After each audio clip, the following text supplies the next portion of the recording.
Gemini Sun and Rising. Welcome to your December 2023 Astro Update. It's Rena here. And I'm just going to get right into it. So, as the month of December begins, the Sun is in the opposite sign of Gemini, which is Sagittarius. And that's my sun sign, by the way. So, you guys are my opposite signs. And I'll just say that I'm recording this on the 8th of November. So we're talking about the beginning of the second week in November. And it's quite a bit away from the beginning of December. So I want to give a heads up for those of you listening in November that there is going to be a full moon in your sign on November 27th, and it's going to be at 4 degrees, almost 5 degrees of Gemini. The reason that this is significant is that it's towards the end of the month going into December. So it's almost like clearing the slate clean, right? What's that saying? Wiping the slate clean? As you get into the month of December, the Sun is in the house of relationships for you. And by the way, when the full moon happens in late November, the Sun is opposing it from the 7th house, and that can indicate that there is something going on with relationships, and yet the spotlight is shining on you in terms of how you behave. So whether you need to change your behavior to be able to make a relationship work, or if you need to see how you are maybe, allowing someone else to walk all over you, this could be the time when this occurs. On the 1st of the month of December, Mercury goes into Capricorn, and that is your 8th house. And that means that Mercury is in a very deep place. This is Scorpio's domain in astrology. So it can really be about doing that shadow work. For some people, it might even be traditional therapy, which I've decided is a form of shadow work, where we're looking at some of our uncomfortable realities or tendencies, patterns, emotions, and bringing them to the surface so that we can integrate them. And what integration means for me, by the way, is that we accept that side of ourselves. I have the Sun in my natal 8th house. And so this is something that is part of my life, maybe part of my mission in the way that I approach astrology. I always think, how come I always go on the dark side when it comes to astrology?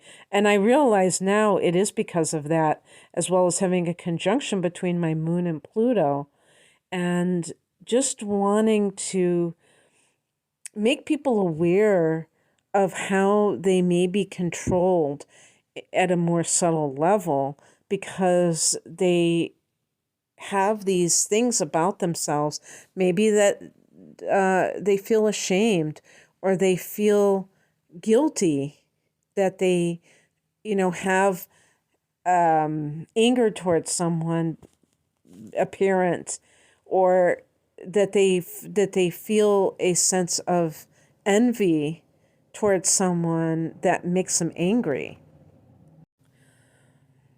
And then what I want to say about this is that this may be related to that full moon that you had a few days prior, because that was in your sign. So both of these can be about purging your more uncomfortable emotions, but first you have to bring them to conscious level awareness. On the 4th, Venus goes into Scorpio. This is your 6th house. This could be a raise at work. This could be harmony in the workplace. I was going to say we are going to have Mars going into Scorpio. I don't think Mars is Mars? No, Mars is there. Actually, Mars is in Scorpio at this time. So if you've had some kind of dust up at work, Venus can help with that. On the 6th, Neptune goes direct at almost 25 degrees of Pisces, and this is a fellow mutable sign, Gemini. This is actually your 10th house of career. Neptune direct here will be helpful because you may have been let down by something that relates to where you are going professionally. Saturn has gone direct as well in early November, so I feel like Saturn is going to help you to ground your dreams. Neptune can be your dreams, but sometimes they can be unrealistic, and now you get to dream again, but you also get to create a game plan, organization with Saturn, and that discipline to make it happen. On the 12th, a new moon is occurring at 20 degrees of Sag, and that is happening in that 7th house again. So some new developments. I wouldn't say in all cases this will be, oh yeah, this, if you had some kind of threat to your relationship ending, that this is going to make it all better. This could be that you agree to separate from your partner, that you agree to divorce. But remember that regardless of what is happening, this is going to give you that forward movement and invite fresh energy into your life. Some relationships are not meant to last a lifetime, and you had Mars in your sign for months at a time, starting last year and going into this year. So you may have been for some reason in a mode of fighting for your rights. And this may be kind of the end result of that. But it's always possible. Gosh, I keep dropping my phone here, so I hope it's not creating static. But for some of you, it might be that you're moving in with somebody, getting engaged. That's always a possibility too. It's not everybody's going to have problems with the relationship. On the 13th, Mercury goes retrograde at 8 degrees of Capricorn. That's in the 8th house. Oh, yeah. Another thing about the 7th house is it could be some kind of legal situation. And Mercury in the 8th could be that there is a contract. Now, this could be for some kind of inheritance, for instance. But some kind of shared resources, that there's something not quite right, and that there has to be some correction about.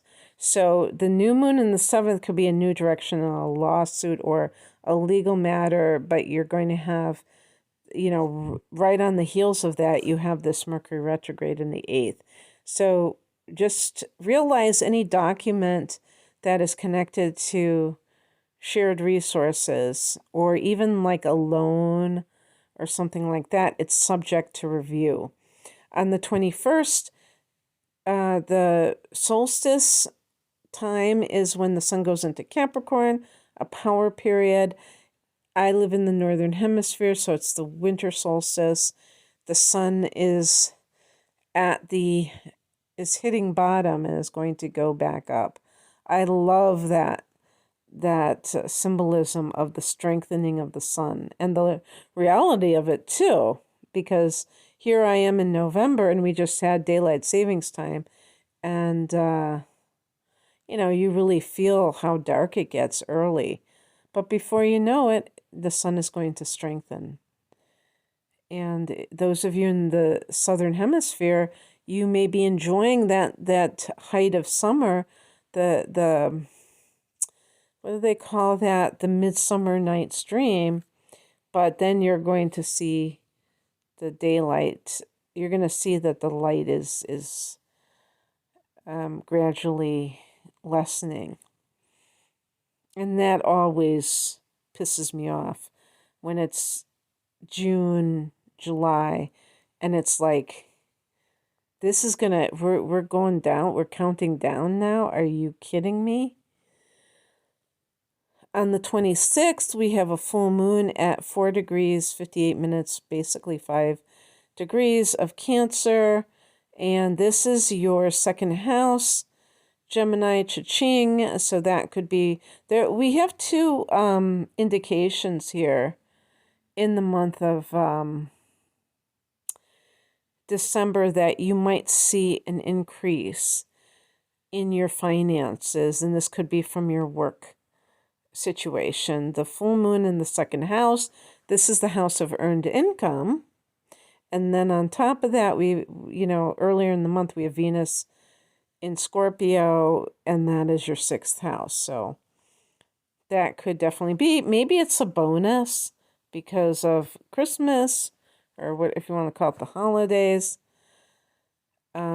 Yeah, of course, there are different people who have different circumstances. Some of you are retiring, and this could be the end of your weekly paychecks, and you're going to get Social Security or pension or whatever.